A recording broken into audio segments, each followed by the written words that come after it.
Hi, I'm Harry Piercy. I'm a motion capture engineer at Target 3D, and in this video I'm just going to be going through how to retarget our motion capture data onto a character. Retargeting is a pretty key part of our pipeline. When done well, it cuts down hours and hours on post animation fixes and stuff like that, because it just makes the transition from mocap data to model really nice, and it will set you up for a whole load of takes. So before I start, I'm just going to give a general outline of the process. So starting, we're going to be preparing the scene. So this means getting the Mobu settings right that might catch you out, setting up a floor for modifiers and contacts, and getting both sets of data into the scene correctly. From there, we're going to characterize, which is characterizing both the mocap data and the target data, and how you kind of want to set that up to get the most to start retargeting most efficiently.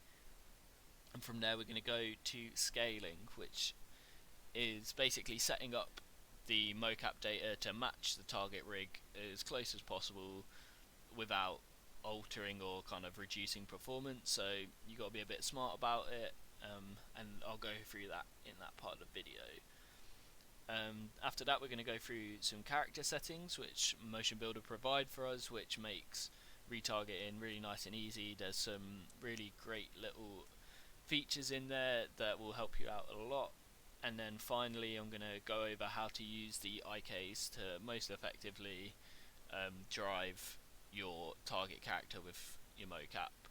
I'm going to go through these in a certain order, but that doesn't mean that's the order it has to be done. It's just the order I like to go through it first time with, and then I'll probably say this 1,000 times in the video, but it's just all about making little changes, little tweaks, and then going back, seeing what works, going back, making some more changes.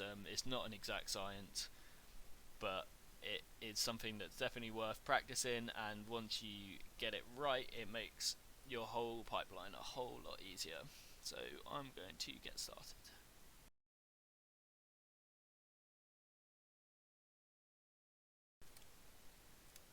Okay, let's start part one. So this is just kind of setting up your scene and preparing it to take the data.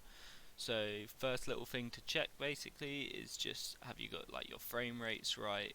So we recorded this data at 120 FPS, so obviously set your playback to 120, and any kind of settings like that you want to start them off in the right place, so get them right straight away.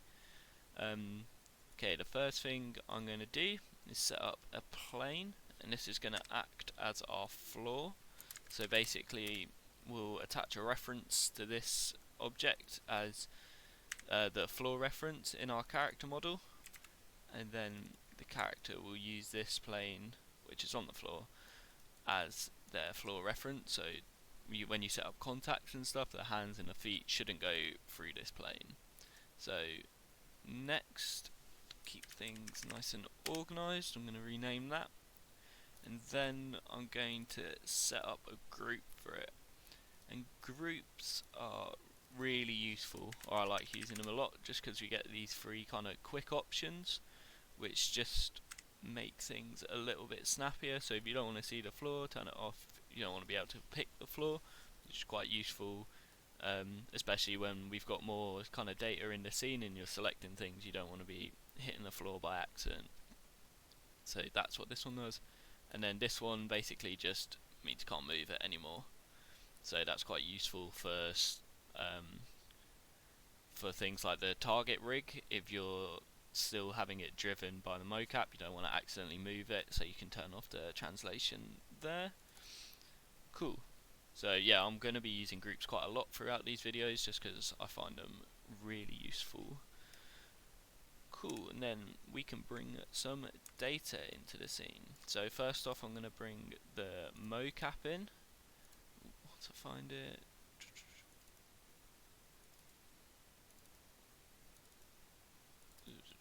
cool.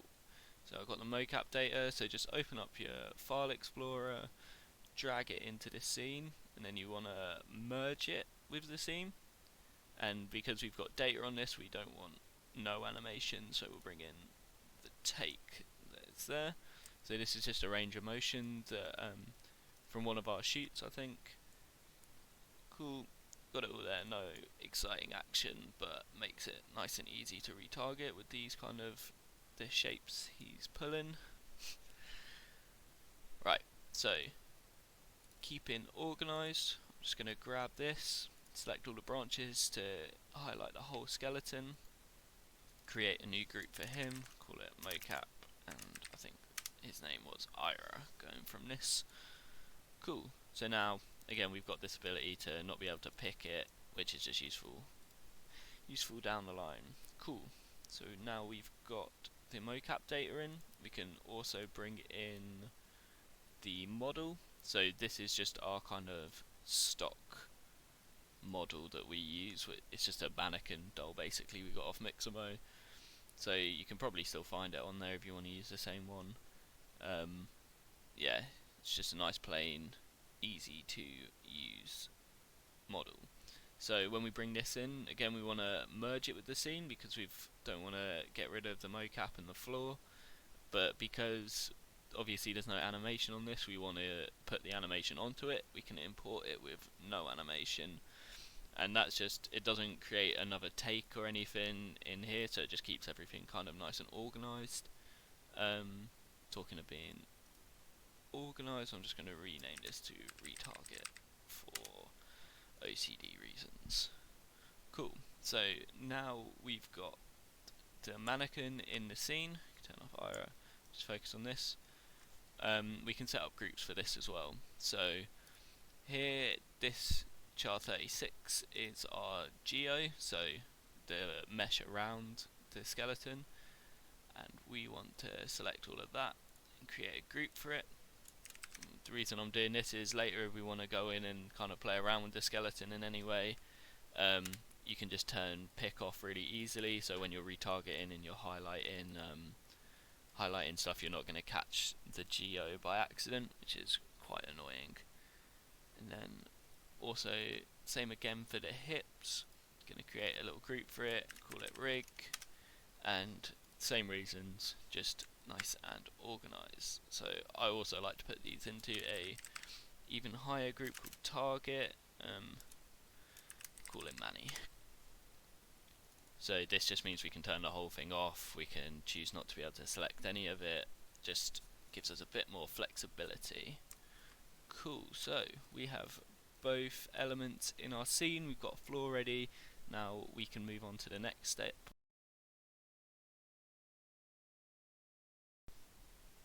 Right, so now we can move on to part 2, which is characterization. So what a character is basically a definition for Motionbuilder to know that this is a kind of a moving object or a focal point kind of the scene that will be moving, and it gives you lots of kind of extra settings for bipedal and quadruped creatures such as humans, I guess, but then you can do dogs and gorillas and bears and all sorts with the quadruped, but we'll be focusing on the biped options. So once you've characterized, you'll be able to do really useful things like drive another character with the motions you've got, or you can adjust lots of settings which kind of give you more realistic, lifelike motions. So how to characterize? The first step is to go into your asset browser, down into the templates, onto characters, and then you want this guy here, and you characterize something by dragging the character element onto the hips. So it's just a bit easier to go into the navigator and do this. I'm going to characterize and then set it to biped like I was saying before, which just basically means two-legged. And then being organized, let's rename that now before I forget, to target. Oh no, that's our performer's name. I'll just call this guy target. Makes more sense. Cool. So he's already in our T-pose, so his definitions is set up nicely. This is kind of what we want to do. Normally when you're retargeting, you don't want to touch the model because it might be for a client or someone who's made it specifically to some scale for whatever project you're doing, so tend not to touch the models. Whereas the mocap, we manipulate basically to fit the model nicer and kind of scale it, push it and pull it to fit into that model nicely. So now we've got the target characterized, that's all the definitions looking good. We can move on to the character. So I'm just going to chuck a characterization on here now. It's fine, it's accepted it, and I will rename it mocap. Now in the definition of mocap, you'll notice you're getting some warnings, which are basically saying that the arms aren't parallel to the x-axis because it's expecting a T-pose when you do this basically, and because I've just slapped it on the character when they're in any old position, you can see the hand modifiers here. These are supposed to be going flat across the hand, but obviously they're not because they think they should be parallel to the X, but I've just put it on at any old time, so these aren't set up properly, but we will come back and sort those out later. It's basically, I think this will be in the next video a bit more, but at the end of this we're just going to leave the definition unlocked of our character, which means his 0 is basically changed. That's kind of how I think of it, like when you're weighing something and you press tear and it goes back to 0. When you characterize, when you lock it, that's setting your 0. So ideally you want him in a perfect T-pose at that point, and as you can see, like now he's definitely not in any sort of T-pose. So we'll leave him unlocked and deal with him a bit more later. So what we're going to do now though is set up some modifiers on our target character. So to do this, we'll go into this target character here, and we'll get some settings come up in your navigator. So the setting we're looking for is down here in the modifiers, and then we want to go into floor contacts, and we'll set up some feet contacts. I guess this is more a step for your post animation as well. It's not really key to retargeting, but I like to get it set up nice and early. So how we're going to assign the floor as the reference point for our character is we're going to go into the definition here. To do this you need to uncharacterize it, which is fine, and then uncharacterizing here and unlocking here do the exact same thing. It's basically just a shortcut here. So now we're going to set the floor as our contacts here. So how you do this is you select your floor in your scene or in your navigator, press X, and pressing X basically just pulls up whatever is selected at the time and makes it so you're dragging it. So you can just have it selected, mouse nowhere near it, and press X and come over. So now we're going to drop it in here. I'm just going to grab it from the navigator because it's quicker to do the rest of these. So now the floor reference is set, we can recharacterize, and nice, it's locked in now.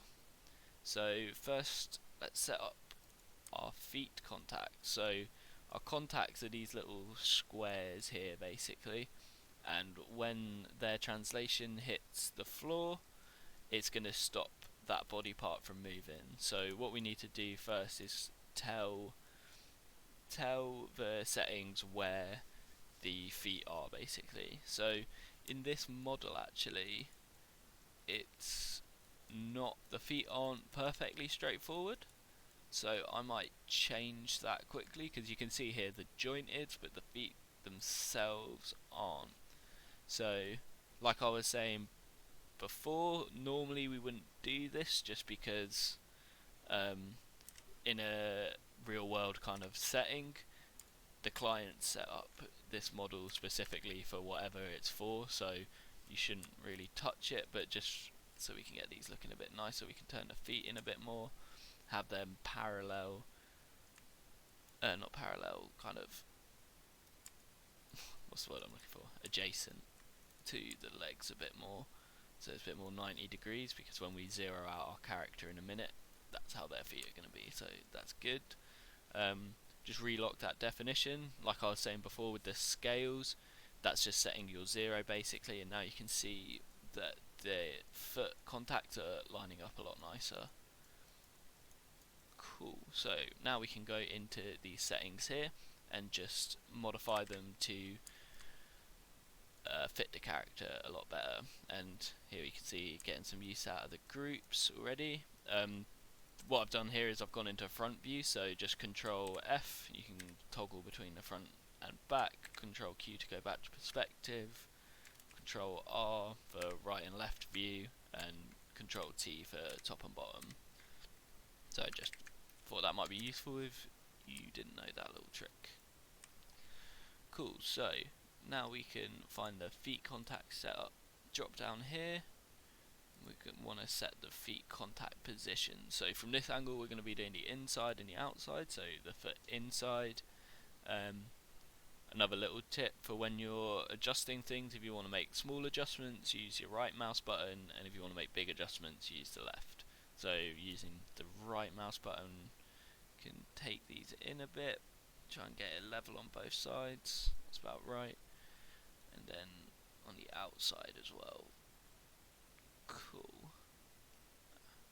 Nice. We can also do the height here, so we can just bring them up a bit to kind of match the bottom of the feet, and then we'll jump into the right view to sort the rest of these out. So you can see that we've got a back, a middle, and a front here, so obviously you can tell this is where the toes are bending, this is the heel, and just this is the end of the foot. So the back needs to come in a bit, but I think the front and the toes are looking pretty good. I might move the middle back a little. Like, it works on a hierarchy, so if you move in the middle you'll also move the front. Move that front end out a bit more. Cool, they're looking pretty tight to it, which is what you want. You don't want your floor contacts going out in every direction. We can also do hand contacts. It's not massively important here, but I guess I'll just go through setting them up. Nice time to turn the floor off. Okay, so now we want to turn the hand contacts on.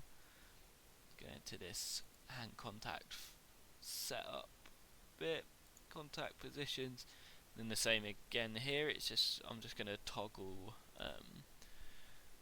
these settings to kind of get these squares to fit the hand nicely. Where similar where the middle was the toes before, now it's at the knuckle position is where you want the middle.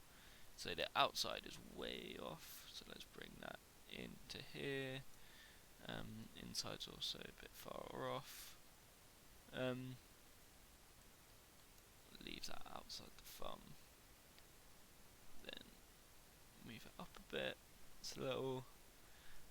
Moves the middle forward to here, so we can move this front back. And then we could probably move the back in a bit as well. Okay, we can't, but that's looking pretty good. Let's check the front view to get the height.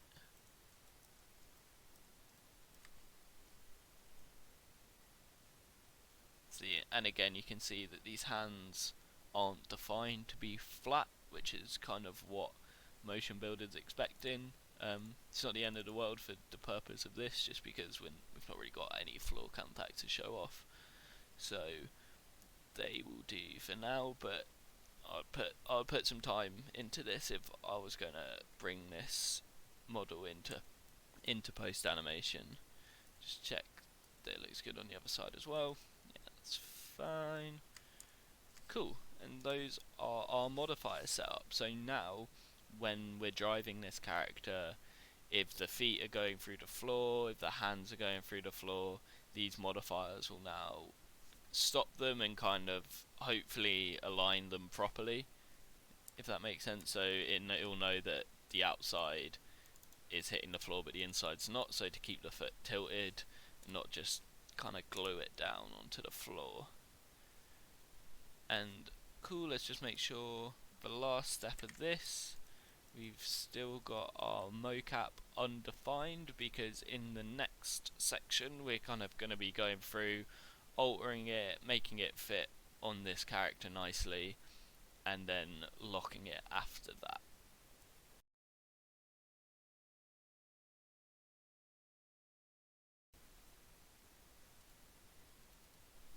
Okay, on to section 3 of this retargeting tutorial, and this section is scaling. So what the aim of this is to do is to get this mocap skeleton looking as close to this rig as we can get it, scale and orientation wise, before we lock it and zero it out basically. I think I said this in a previous video that I like to think of it as scales. When you put a weight on it, then you use the tare function, it goes back to 0, and you just see what an additional weight goes onto it after. This is the same kind of principle where get it in an initial rotation and then lock that as 0, and any rotation after that will be added on. So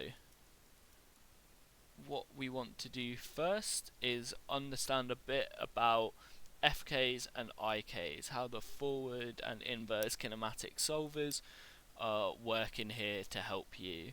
So what I'm going to do to kind of demonstrate the functionality of the IKs is I'm just going to do a really quick and dirty retarget, just so I can kind of show off that functionality before we start scaling.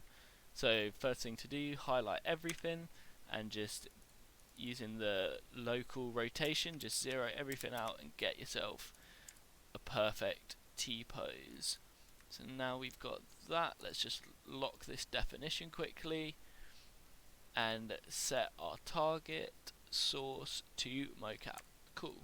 So we've got a bit of a weird offset here, but that's very fixable, nothing to worry about at this stage. Yep, as you can see, he's just following exactly what he's doing, but as you can see here, there's a bit of a difference between the hand position on the target and on the mocap.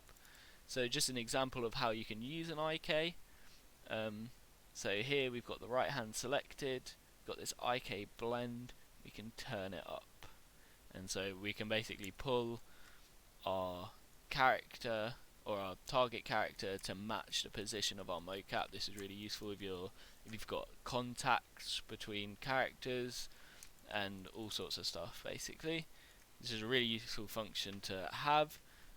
The way this is working is so basically when you set your target source as mocap, you're getting the FK rig of the mocap driving the target. So what I mean by that is the forward kinematic solver. So this, I like to think of it as rotation at the end of each joint is kind of driving the movement. So what it does is your hips have a translation and rotation, and everything under that has a translation and rotation, but because it's parented in a hierarchy, the higher members are all affecting the lower members. So what I mean by that is if you move these hips here, only things above the hip or below the hips, sorry, in a hierarchy are being affected. Whereas inverse kinematic works slightly differently, where it can move up and down the hierarchy chain basically. So instead of having to rotate out from, let's say you want this hand a bit higher, instead of having to rotate the shoulder bone and then the upper arm and then the forearm and finally the hand to get it in a position you like, you could just grab the hand, translate it, and you can see here obviously that's very weird and we're not using a control rig, so the IKs aren't working on the mocap itself, but what's happening here is this position is now what this hand wants to aim for, so we can turn the IKs up and it will naturally move this hand down as close to that position as it can get. That's basically why we want these scales to match nicely, so this hand is always as close as possible to where this joint should be, and we're not getting big weird kind of differentials that we're trying to make up. Right, so now hopefully we understand why we're doing the scaling, we can move on to actually doing it.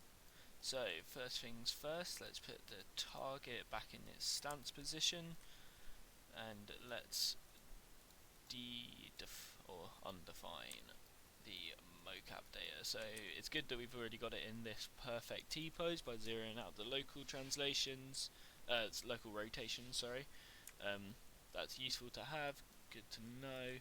And now let's move this back to the origin. Try not to change the Y because we want him standing on the floor where he was before. So that's all good. And now we're basically just gonna go in and change, scale, do whatever we need to do to get this matching well when the mocap is driving the target. So I'll probably edit out some of me doing this, but the basic principle is to just get these hips lined up as nicely as you can at the start. It's also when you're kind of battling against rigs that don't quite match each other, it's not an exact science. It's, I would say, just get the kind of important nodes, I suppose, matching each other. So you want the hips matching each other, you kind of want these shoulder ones matching as close as you can get, and then obviously knees and ankles, it's quite important to get them right. But yeah, I would say this stage is do as much work as you want for it, as you feel is necessary. It's quite important to get it as close as you can though, so I tend to spend a bit of time on this, just kind of hence why I'm not going to show everything, just because it will take way too long. So got this here, stretch out the shoulders, so these guys are matching. We want to pull these back in, get the top view. So if you don't know how to toggle between forward, top, and right hand side view, it's just Control F for the front and back, Control T for the top and bottom, and Control R for right and left. Nice and easy. So yeah, use these camera angles are definitely your friends in this part of the cleaning. So this needs to come back to get those shoulders matching better. Go, that's nice, that's good enough for now. Shoulders are matching quite nicely. Let's give them a little more scale. Here's definitely a time to be using the right mouse button over the left one, because this is all quite delicate work. Also, this is the reason we have these groups set up like this, so now we can turn off all the selection on the target character and we don't need to worry about changing anything in his setup, because we're just worrying about the mocap for now. So this is just going to be a quick rough and ready version of this, but you kind of see the idea from where we're going here. So now we need to bring this down. We need to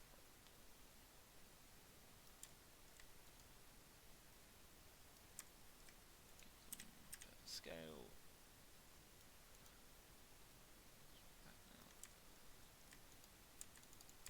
Cool. Yeah, I'll just keep cracking with this.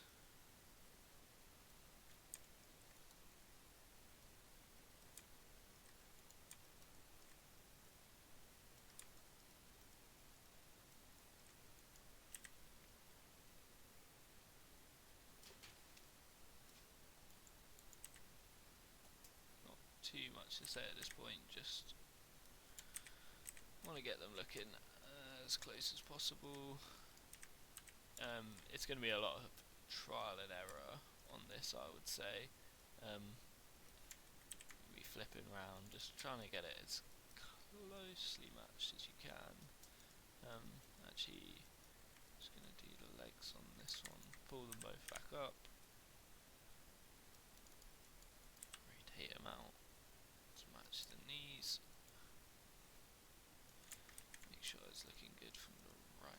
side. Probably should have pulled these hips in a bit more, but I would do that for your proper retarget. I'll make sure your hips are lined up. And let's just move that now before we go any further in. And we can just rotate this. It should go back to matching.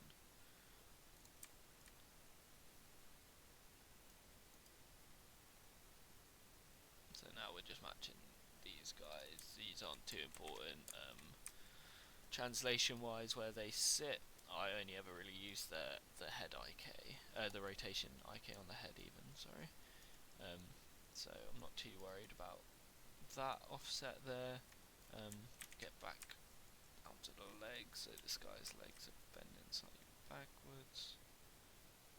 We can move both of the guys. Move our guys back.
Cool, so this is what you want, is just to line these up as good as well as possible. This isn't a perfect example, but you get the idea, you get the technique from it. And we're going to lock that mocap up now. I'm going to set it to drive our target character, and now we have a bit of a funny offset here. So that's nothing to worry about, very fixable quite easily. I might show you that before the next video, but if not, it will definitely be covered in the next one. So now we're into the driving, and there you go, you can see it's matching that skeletal positioning quite well, or pretty spot on actually. And then going from here, to me, to be honest, those shoulders look a bit high, so I will go back and fix those now. So put the target back in the stance, and then we reset our definition on the character. So the shoulders were looking a bit high, which means we need to pull these arms up a bit, and this is just going to offset our shoulders next side, so we can pull these back down, get these matching nice. Okay, let's see what this.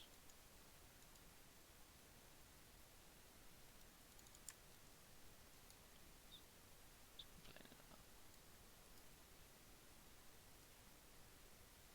Okay, so they're off. Right, so now lock the mocap back up, set the target to mocap, and now how are those arms looking?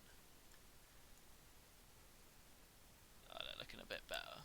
Not quite perfect still, I would probably take them down even more, but you kind of, hopefully you can see from this the sort of offsets and stuff you'll be dealing with. It's just a case of going locking, unlocking, trying something else, just see what kind of drives the character most naturally.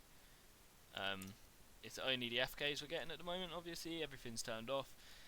The hip translation and rotation and the feet are both turned on, but that's kind of automatic. I wouldn't play around with too much at the moment. That's looking not too bad so far. So I think I'm going to show just a little character setting, just so I can kind of demonstrate so it looks a bit cleaner basically before we move on to the next video. So what you want to do is you want to go into your target character settings and find the offsets menu, and then because our feet are off the floor, what I'm going to do for this guy is use this ankle height compensation slider. You can use the slider here, or you can use this bit, which is what I tend to use, and then you can just slide him down into place, which looks right about there. There you go, perfect. So now we've got our alignment that we set up before. You can see it's looking much closer now we've fixed that little offset. Yeah, I think that is good for scaling, and we're going to move into some of the character settings for this target character a bit more in the next section.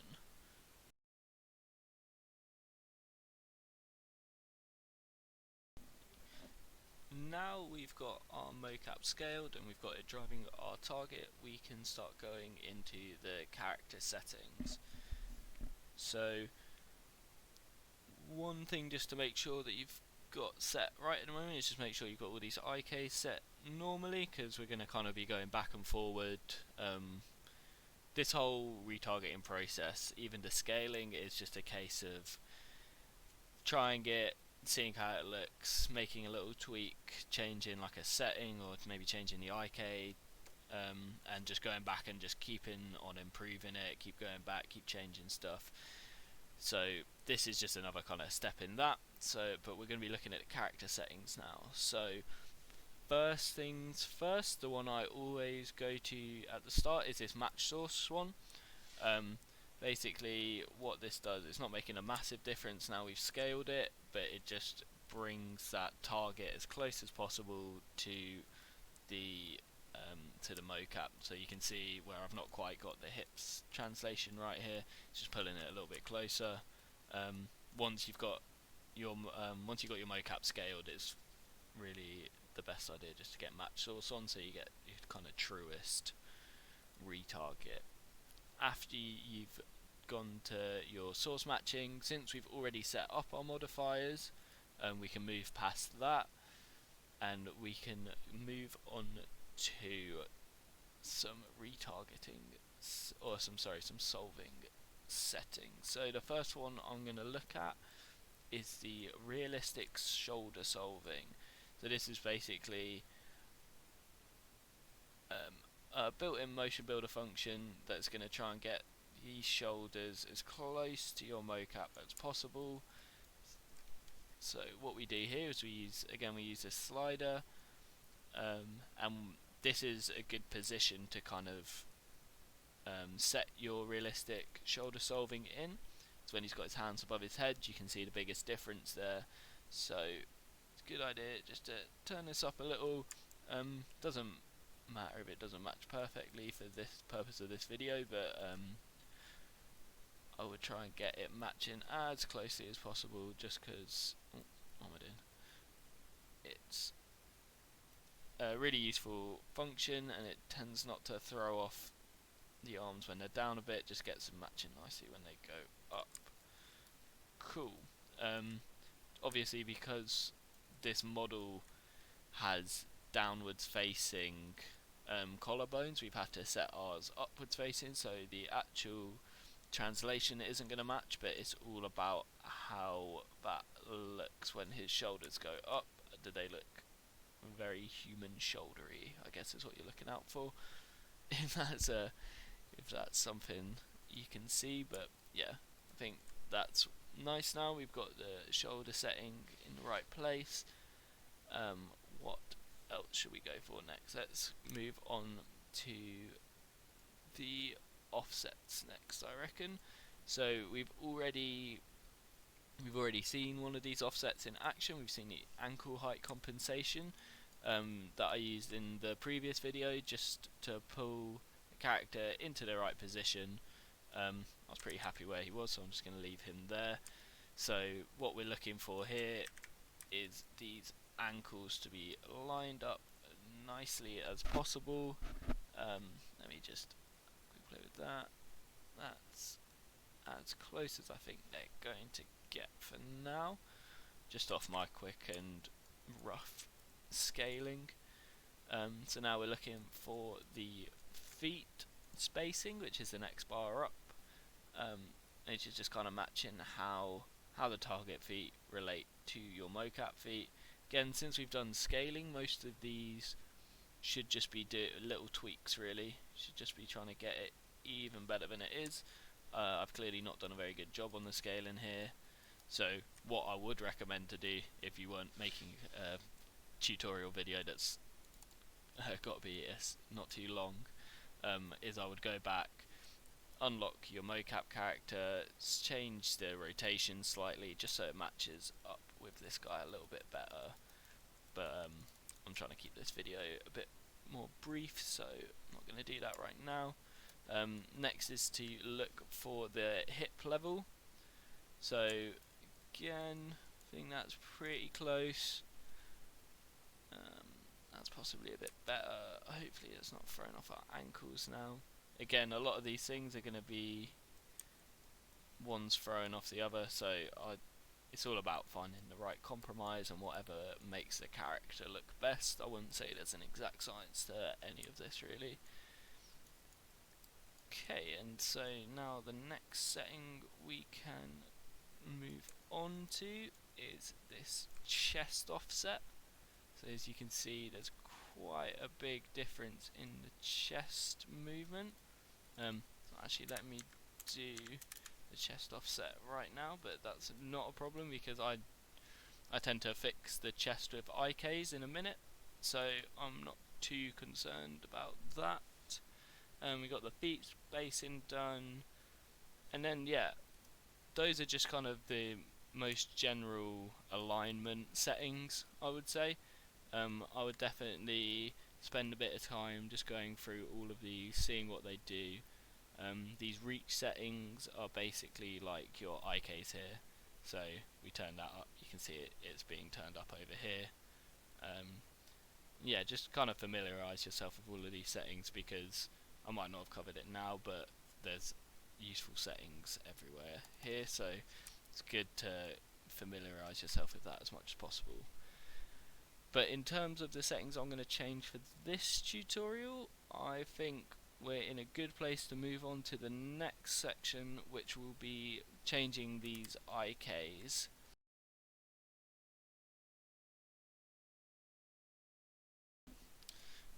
Now, moving on to the final kind of instructional video, but definitely not the final step in retargeting, which is playing with the IKs.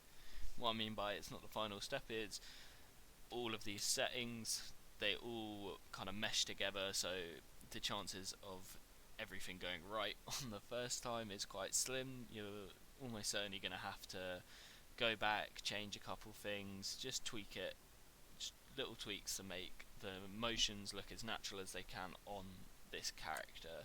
Everyone's different, every rig's built differently, so it's definitely not a exact science and you will need to make some improvements. So moving on to the IKs though, so first thing I'm going to do is I always like the head and the hands to match the rotation of the mocap, which just makes sense to me, to be honest.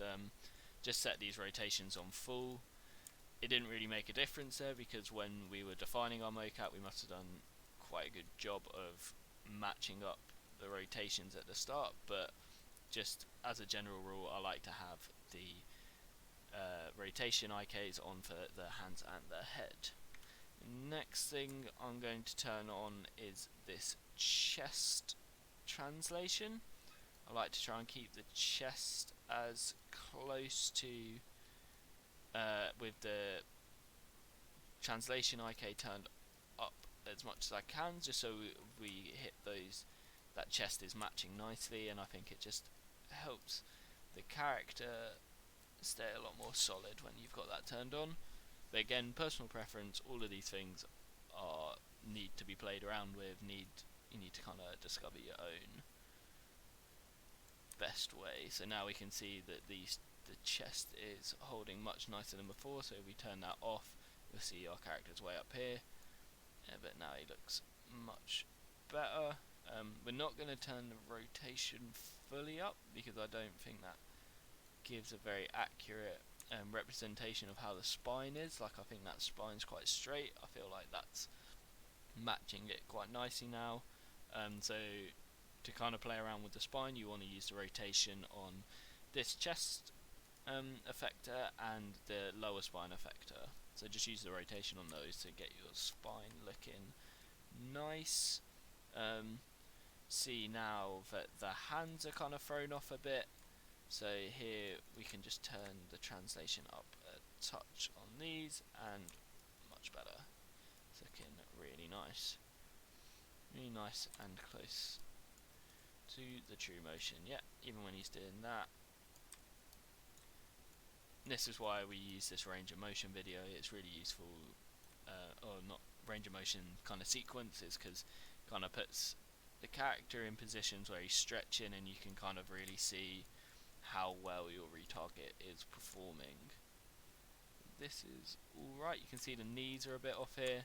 I don't think we have it in this video, but for knees especially, I like to use a squat position, and then you can play around with the IKs to kind of just make sure they're as spot on as possible.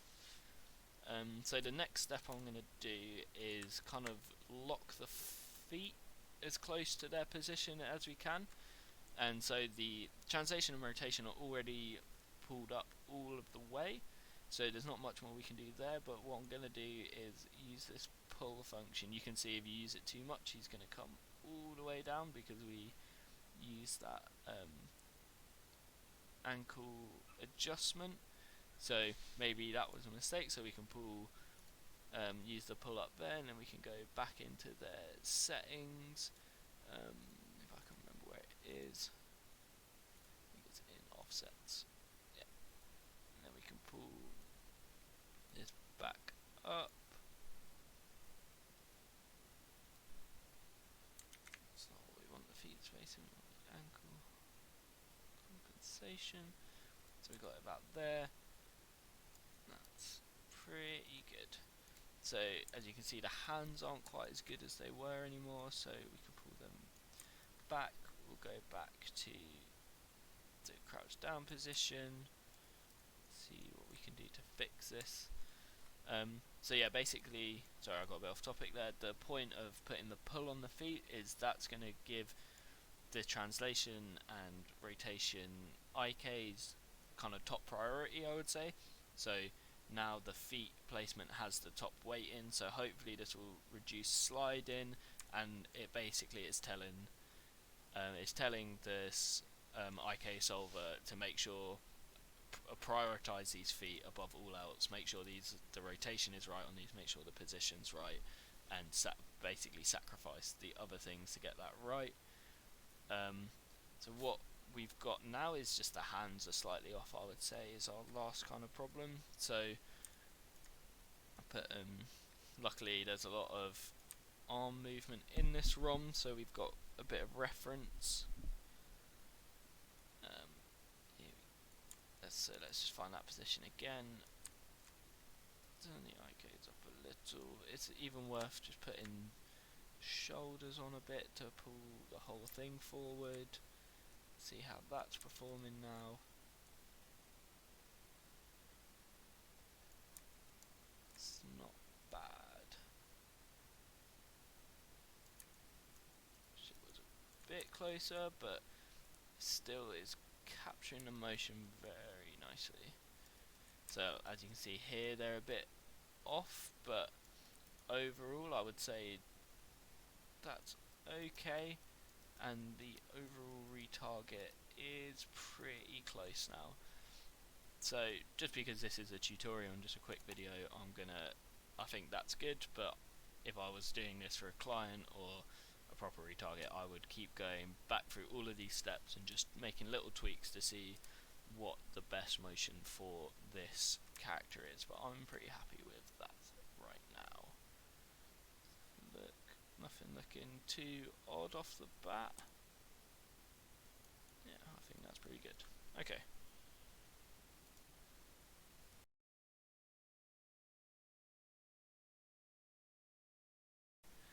Okay, that's the last technique I'm going to cover, the IKs. It doesn't necessarily mean it's the last step of retargeting. From here, I would recommend kind of going through all of the stages again, tweaking, making little adjustments, and then seeing how it affects the overall project. So the purpose of this next section is to go back and bring in some new files into your retargeted scene.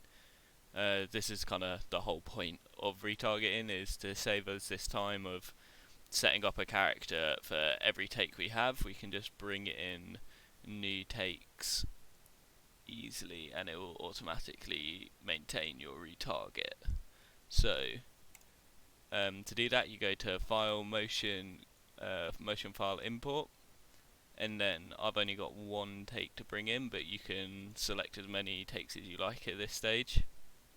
So I'm going to select this take 1, open it up, then you want to make sure you've got these settings. So you don't want create, you want merge, you want to bring all of the models in, and then I think by default this import scaling is turned on, so you definitely want that turned off, because that's the that'll kind of nullify the whole scaling section that we've just done, so we definitely don't want that on. So yeah, you basically just want it to look like this. Hit import, and then you can see whatever your take was called will be imported in here as a new take in your scene. So we still got our retargeting take, but now we also have this new one. Yeah, it's looking like our retarget is. Yeah, awesome. So that's basically the whole point of what we were doing, is to be able to just bring this guy in and have him looking good straight off the bat. Cool.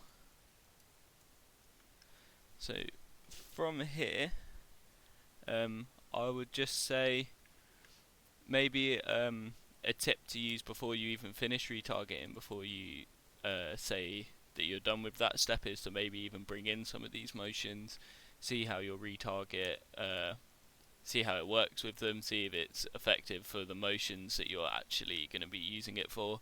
If it's not, keep going back to this original file and just keep retargeting, keep updating those settings, because it's kind of the settings and IK relationships that is brought into each new take. So actually it doesn't matter if you do it in this one or if you make some tweaks to your character in this file you've brought in. Just keep going until you've got it as good as possible, I would say, just to save you as much time as possible going back and doing those post fixes. So cool, this kind of brings us to the end of the video. Yeah, not much else more to add to that now, so I guess I will wrap it up here. I've been Harry from Target 3D. Thank you for listening. I hope you found this video useful. Cheers.